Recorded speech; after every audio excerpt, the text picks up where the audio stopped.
오늘 고린도후서 5장의 말씀은 4장 마지막에서부터 이어지고 있는 그런 말씀입니다.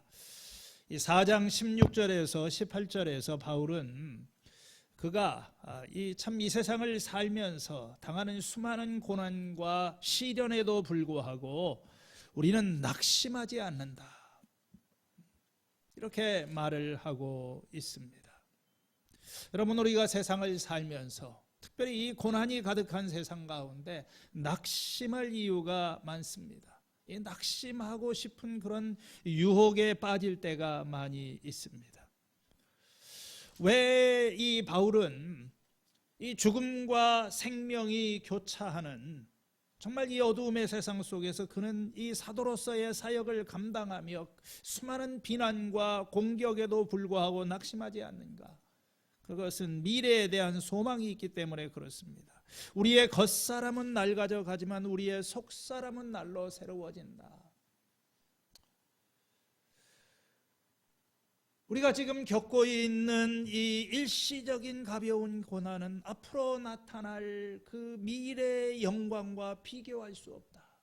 우리가 바라보는 것은 보이는 것이 아니라 이 보이지 않는 것이다. 바울은 여기에서 우리의 삶이 낡아지고 있다고 이야기를 합니다. 차를 구입을 하게 되면 녹이 슬기 시작하고 녹이 슬 때가 되면 새 차를 구입해야 될 때가 왔음을 우리는 알고 있는 것입니다. 우리의 육신도 마찬가지입니다. 우리의 삶은 점점점 낡아져 가고 있어요. 이것을 우리가 피할 수는 없습니다. 그리고 그 마지막은 죽음인 것입니다. 그러나 이 죽음 앞에서도 우리는 낙심하지 않아요. 오늘 그 이유가 뭐냐면은 5장 1절에서 이렇게 말을 합니다. 이 땅에 있는 우리의 장막집이 무너지면은 우리에게는 하나님이 지으신 집, 그 사람의 손으로 지은 것이 아니라 하늘에 있는 영원한 집이 우리에게 있다. 여기서 이 장막집이라고 하는 것은 우리의 육신을 이야기를 하고 있습니다. 바울이 앞에서 말하였던 우리의 이 죽을 몸, 우리의 겉사람, 질그릇처럼 연약한 우리의 몸, 육신으로 만들어졌기 때문에 우리의 육신은 이건 100% 확실한 것입니다. 언젠가는 이 장막이 무너져가고 있는 거예요. 텐트를 이렇게 텐트로 쳐놓게 되면은 그것은 세월에 따라서 마모되고 낡아져 가는 그런 것입니다. 그러나 바울은 낙심하지 않습니다. 왜냐하면 우리의 육신이 끝나는 그 자리에 하나님께서 지으신 집, 영원한 집이 있다고 하는 것을 우리는 알고 있기 때문에 그렇습니다. 하나의 집이 무너지면 우리에게는 또 하나의 집이 있어요. 죽는다는 것은 우리가 살 집이 없어지는 것이 아닙니다. 우리가 이 세상에 있는 육신의 장막을 벗는 그 자리에서 하늘에서 하나님께서 지으신 그 집을 이것은 새로운 몸을 이야기를 하는 거죠. 하나님께서 우리에게 부활한 새 몸을 주실 것이다. 2절 이하에 보면 바울은 이렇게 말합니다. 우리는 하늘로부터 오는 우리의 집을, 이 새로운 육신을 덧입기를 갈망한다. 그러면서 그는 탄식하고 있다고 이야기를 합니다. 육신을 가지고 살아가는 우리의 삶에는 탄식이 있어요. 참 이 고달픈 몸이 있기 때문에 병이 들고 또 고통을 느끼고, 아무리 우리가 이 육신을 단장한다고 하더라도 우리의 육신은 점점점 낡아져가고 쇠하여져 가는 그런 것입니다. 그러나 이 탄식 가운데 우리에게는 갈망이 있는 거예요. 소망이 있는 것입니다. 그 갈망은 뭐냐면은 바울의 사실은 첫 번째 갈망은 이 장막을 벗어날 것은 확실합니다. 그런데 벗은 몸으로 발견되기를 원하지 않는다. 이 말의 의미를 여러 가지로 우리가 해서 하나님 주님이 다시 오시게 될 때 우리가 이 부끄럽지 않은 몸으로 그런 상태로 발견되기를 원한다, 이런 의미로 볼 수도 있고, 바울은 아마 자기가 살아생전에 예수님이 오시는 것을, 육신의 죽음을 경험하지 않고 하나님 앞에 서는 것을 생각했을 수도 있습니다. 죽을 것이 생명에게 삼켜지는 그런 날. 바울의 이 소망은 이 몸을 떠나서 주님과 함께 있는 것입니다. 뭐 가능하면은 이 몸 그대로 주님 앞에 갔으면 죽음, 이 그 고통을 경험하지 않고 갔으면 좋겠지만, 그러나 여러분, 우리는 이 말씀을 읽을 때 참 특별히 고린도 후서 5장 1절에서 나오는 우리가 죽을 때 무슨 일이 일어나는가, 우리는 세상의 종말에 대한 성경의 여러 가지 많은 이야기를 알고 있지만 이 죽음의 자리에서 어떤 일이 일어날까, 사람이 죽으면 그 직후에 어떤 세상이, 여기에 대해서 여러 가지 많은 이야기가 있습니다. 어떤 사람은 잠자는 상태, 예수님이 부활하실 때까지 우리는 이 수면 상태에서 그냥 기다리게 될 것이다. 어떤 사람은 우리가 죽는 그 순간에 이 생생한 의식을 가지고 또 우리에게 새로운 몸이 주어질 것이다. 성경이 이런 것에 대해서 특별히 예수님이 다시 오시는 그 재림과 우리의 육체의 죽음 사이에 이걸 중간 상태라고 이야기를 하는데, 우리가 그 마지막 그 부활의 자리가 있기까지 어떤 상태로 있을지에 대해서는 그렇게 명확하게 어떤 구체적인 말을 하지는 않습니다. 그러나 많은 사람들은 이 말씀의 근거에서 우리가 죽는다고 할지라도 우리는 주님과 함께 살아있다. 우리의 죽음이라고 하는 것은 어떤 육체가 없어지는, 영혼만이 떠다니는 그런 상태가 아니라 우리는 이 주님이 주시는, 하나님이 만드신 그 몸을 가지고 주님을 기다린다 하는 것입니다. 오늘 어쨌든 이 말씀에서 중요한 것은 바울은 소망을 이야기를 하는 거예요. 오늘 많은 사람들이 죽음을 두려워합니다. 또 이 다가오는 죽음 앞에서 마음의 낙심과 절망을 할 때가 많습니다. 그러나 그리스도인들에게는 소망이 있는 거예요. 죽음이라고 하는 것은 삶의 마지막이 아니라 우리가 새로운 옷을 입는 것이고, 그때가 되게 되면 주님께서 우리의 이 불완전한 육신, 병들기 쉽고 쇠하기 쉬운 우리의 이 육신을 다시 한번 주님께서 변화시켜 주셔서 온전케 하실 것이다. 우리가 고린도전서 15장에서 살펴보았던 것처럼 썩을 것이 썩지 아니할 것을 입고 죽을 것이 죽지 아니할 것을 입는 그 영광의 소망을 이야기를 하고 있는 것입니다. 그래서 바울은 6절의 말씀에 그러므로 우리는 언제나 마음이 든든하다, 이렇게 이야기를 합니다. 바울의 소망은 이 육신을 떠나서, 아니면 육신이 있는 상태로 그리스도와 함께 새로운 삶을 살아가는 것이지만, 그러나 우리는 현실적으로 이 땅에 살아가는 그런 존재입니다. 우리는 차라리 몸을 따라서 주님과 함께 살기를 원합니다. 그렇지만 이 땅에 살고 있으면서 이 낡아지는 세상 가운데 마음에 낙심하지 않아요. 왜냐하면 우리 안에 성령님이 계시기 때문에 그렇습니다. 언젠가는 이 우리의 불완전한 그런 육신이 변화되고 온전케 되는 그 날이 올 것이다. 그걸 어떻게 합니까? 우리의 몸이 벗은 상태에 있지 아니하고 다시 한번 하나님이 주시는 영화로운 그런 마음으로, 삶으로 몸으로 변화될 것이라고 하는 것을 우리가 어떻게 할 수 있습니까? 그 보증으로 하나님께서 성령을 주셨다는 거예요. 우리가 예수님을 믿을 때 성령님이 우리 안에 들어오시는 것입니다. 성령께서 우리에게 말씀을 하시는 거예요. 그래서 이 성령님이 내 안에 들어오신 사람의 마음속에는 갈망이 있는 것입니다. 우리의 삶은 이 땅에 속한 것이 아니다. 이 하나님이 주시는 영원한 미래가 있다. 이런 마음이 있는 것 자체가, 이런 갈망 자체가 우리에게 하나님께서 우리에게 성령을 주셨다는 그런 증거인 것입니다. 우리는 이 땅을 살아나가는 동안에 믿음으로 살지 보는 것으로 살지 않는다고 합니다. 바울은 4장 마지막에서 그렇게 이야기를 했지요. 우리는 보이는 것을 바라보는 것이 아니라 보이지 않는 것을 바라본다. 이 땅을 살아가면서 보이지 않는 이 하나님의 나라에 대한 그런 소망, 우리는 너무나도 많은 이 보이는 것들에 의해서 지배되고 당장 눈앞에 어떤 결과 여러 가지 상황에 있어서 참 낙심할 때가 많이 있어요. 믿음이라고 하는 것은 뭡니까?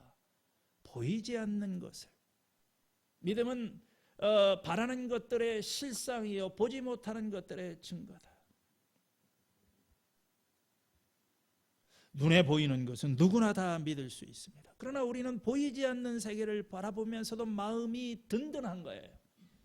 왜요? 성령님이 우리 안에 계시면서 미래에 대한 그런 소망을 줍니다. 중요한 것은 우리의 몸이 지금 이 땅에 머물러 있든지 이 땅을 떠나가든지 우리의 삶의 목표는 예수 그리스도를 기쁘게 해드리는 것이 되어야 되는 것입니다. 왜냐하면 우리는 언젠가는 이 그리스도의 심판대 앞에 살아날 것이다. 그래서 이 5장 앞부분에서 바울은 죽음에 대해서 말을 하고 이제 10절에 가면은 심판에 대해서 이야기를 하고 있습니다. 사람이 한 번 죽는 것은 정하신 것이요 그 후에는 심판이 있을 것이다. 네. 그리스도인들은 이 땅의 삶을 무시하고 저 영원한 미래의 천국만을 바라보고 살아가는 사람은 아닙니다. 우리가 이 땅에서 해야 할 일이 있고 하나님께서 우리를 이 땅에서 살게 사시는 그런 이유와 목적이 있습니다. 바울은 사도의 직분을 받았어요. 하나님께서 그에게 맡겨주신 일이 있습니다. 지금 내가 살고 있는 것은 하나님이 맡겨주신 일이 있다고 하는 거예요. 그리고 우리 인생의 마지막에는 이제 하나님의 심판대 앞에 서는 날이 올 것이다.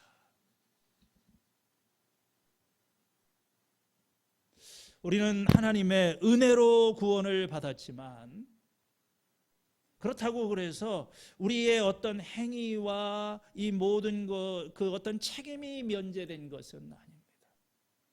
구원은 받을 거예요. 그렇지만 바울이 말을 한 대로 언젠가는 하나님 앞에 서서 선한 일이든지 악한 일이든지 우리가 행한 것에 따라서 하나님께서 평가하십니다. 3장에 나오는 대로 이 건축자로서 집이나 풀이나 나무나 이런 것들로 부실하게 집을 짓게 되면 부끄러움을 당하게 될 것이지만 금과 은과 보석으로 집을 지은 사람은 영원한 상을 받게 될 것이다. 오늘 많은 사람들이 참 삶이 안일해져 있고 심판이 없을 것처럼 이렇게 살아갑니다. 바울은 여기에서 굉장히 엄중한 말을 하고 있는 것입니다.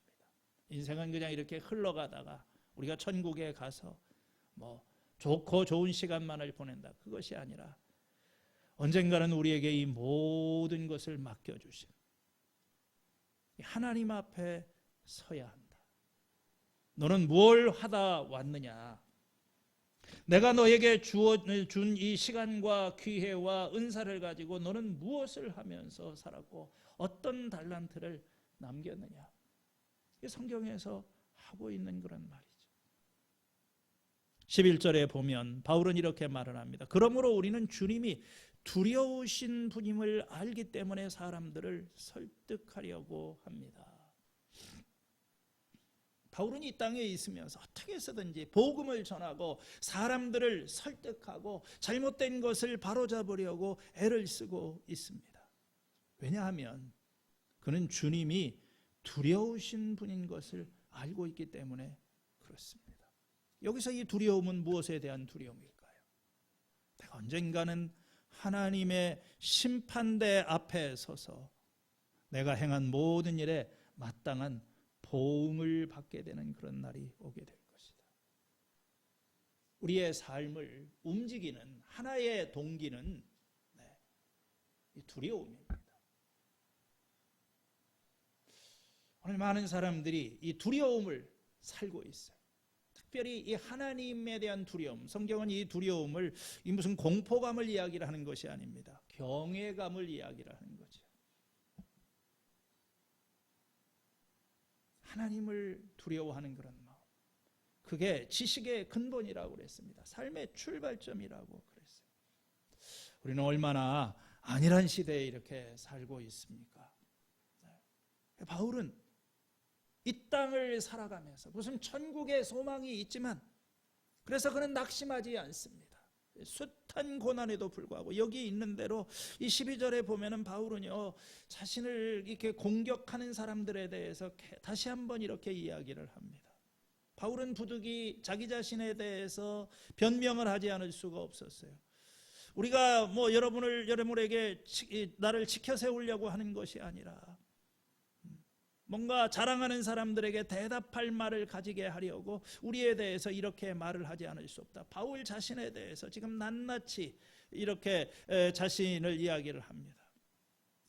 우리는 이미 하나님 앞에서는 환히 드러나 있다고 그랬어요. 왜냐하면 바울은 하나님을 두려워하면서 살으니까.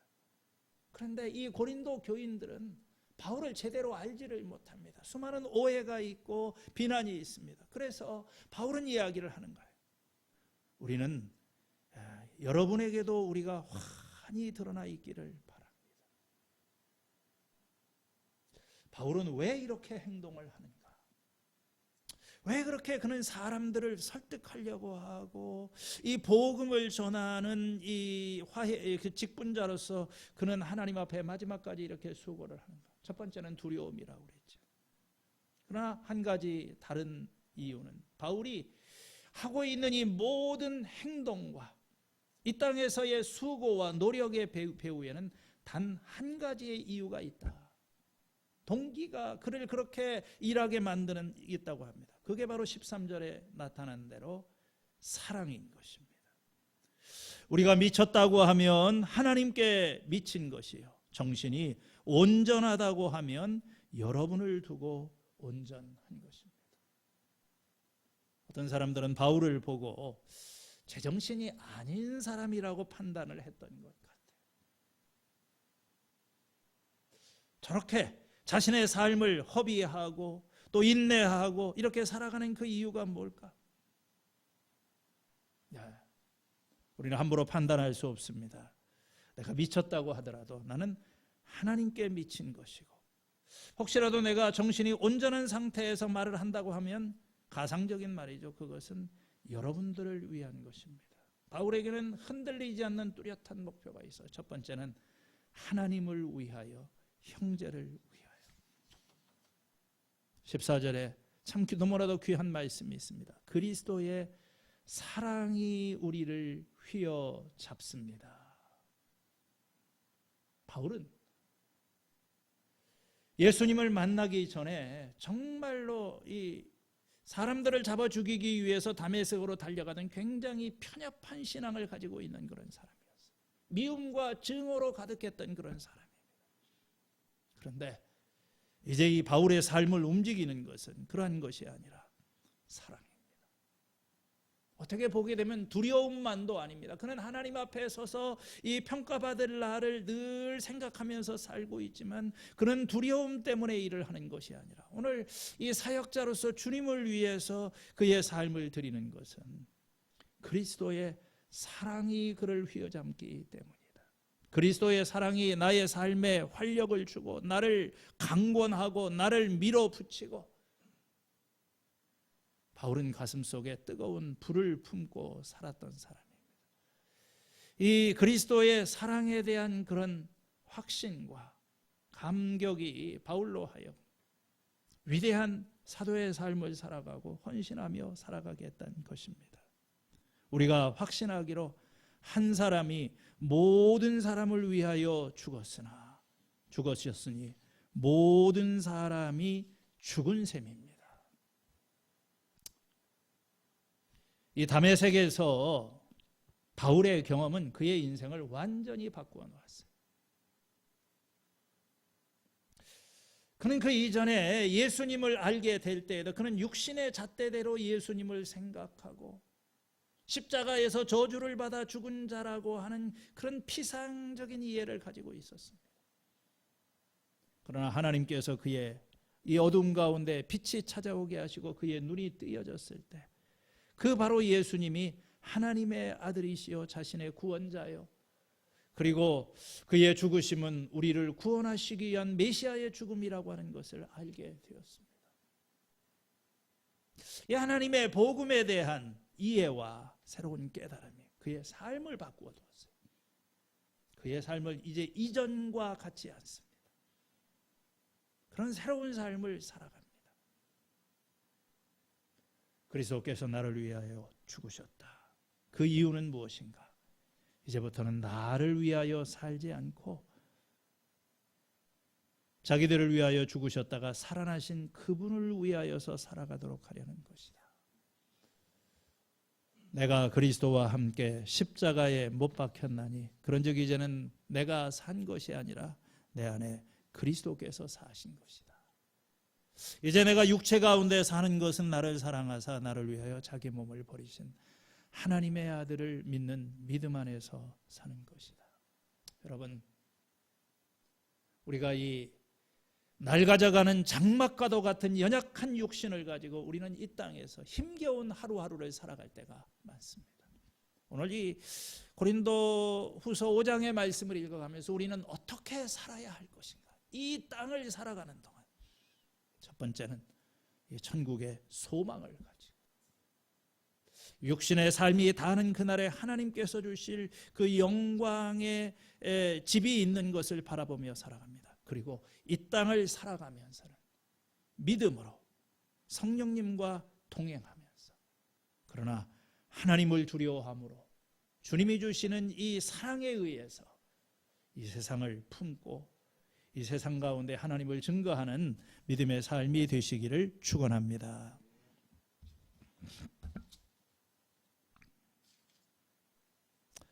찬송가 288장을 예수를 나의 구주 삼고 성령과 피로써 거듭나니 찬양하겠습니다.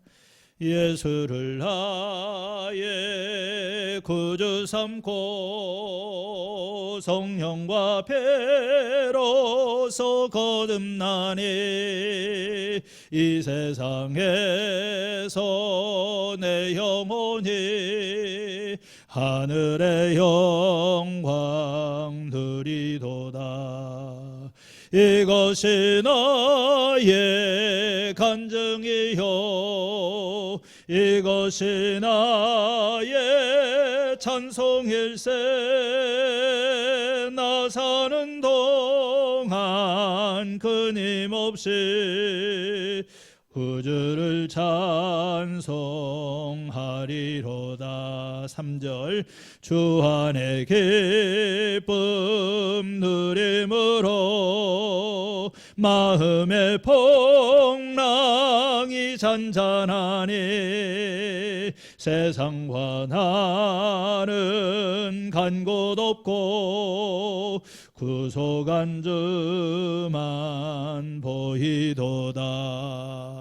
이것이 나의 간증이요 이것이 나의 찬송일세.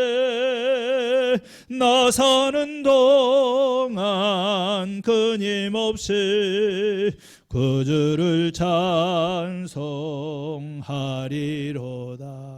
하나님 아버지, 고난과 시련과 때로는 오해와 눈물이 그치지 않는 세상을 육신을 입고 살아가는 저희들입니다. 우리의 마음속에 하나님 나라에 대한 소망과 이 하나님으로부터 오는 이 놀라운 사랑의 힘을 가지고 오늘 이 거친 세상 속에 하나님의 자녀로 담대하게 살아가기를 기도합니다. 예수님의 이름으로 기도하였습니다. 아멘.